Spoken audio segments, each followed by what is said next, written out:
how to fix Sandbox error 0x80070057. The parameter is incorrect. So before going to start the video, if you are not subscribed my channel, please subscribe. So let's start the video. Guys, if you are facing the issue with your Sandbox, then I will show you how to fix this issue. First of all, you just need to click on start menu, then type here Windows Future.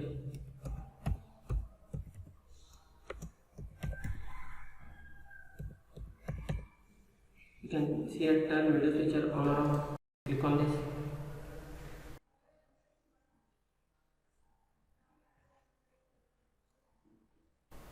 You have to make sure, you can see here Hyper-V, you have to make sure that this option is check mark.